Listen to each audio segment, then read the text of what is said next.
Bonjour tout le monde, vous savez qui je suis? Alors, vous allez le savoir après. Maintenant, je vais vous présenter le pays le plus beau du monde et la ville la plus belle du monde. Voilà, on trouve la France. Et voici la ville la plus belle du monde dont je vais vous parler. Nous allons commencer avec la gastronomie. Nous trouvons les croissants, les escargots, les baguettes, les moules frites, le foie gras.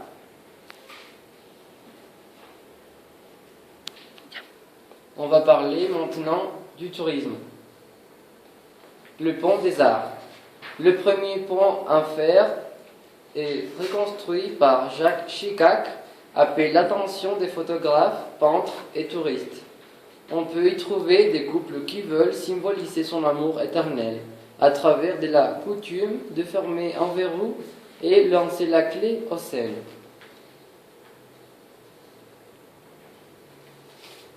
Oh, la tour Eiffel. Elle est une structure qui a été construite pour l'exposition universelle à Paris en 1889.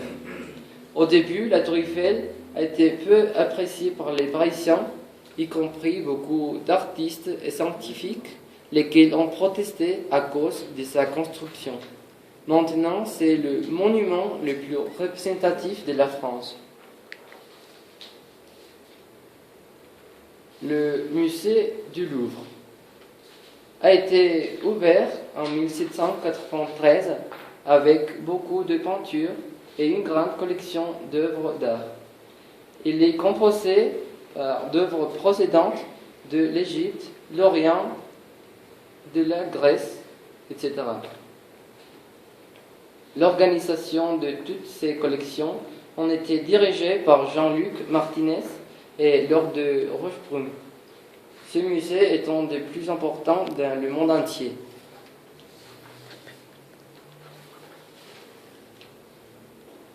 L'Arc du Triomphe. La période où style c'est le néoclassique. L'architecte, c'est Jean-François Thérèse Chalgrin. La date de construction, c'est 1806 et 1836. Les dimensions, c'est de 500 mètres. La destination initiale, c'est la commémoration de la bataille à Austerlitz. La destination actuelle, c'est la commémoration de la Première Guerre mondiale, le tombeau du soldat inconnu. 13. Maintenant, les fêtes.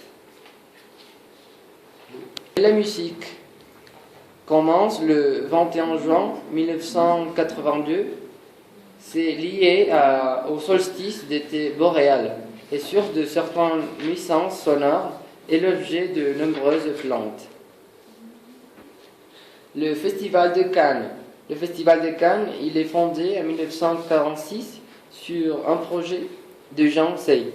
Il est un avocat et une personnalité politique française de la Troisième République. Maintenant, de la musique.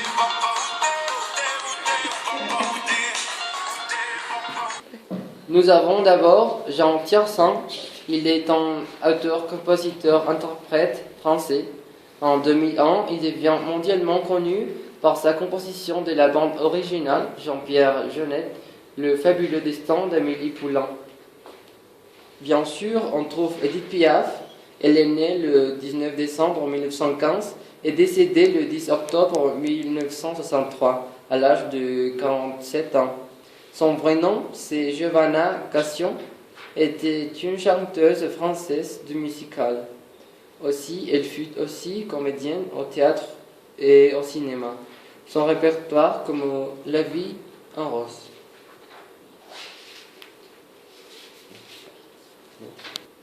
Et la mode, comment la mode. La mode.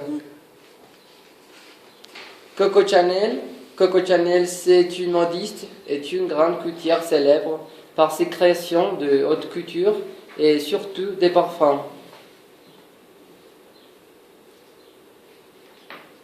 Yves Saint Laurent, c'est un grand couturier, l'un des plus célèbres au monde et dont les collections de haute couture font partie de l'histoire du XXe siècle. Pour finir, je vous remercie de nous avoir écoutés et je suis Victor Hugo!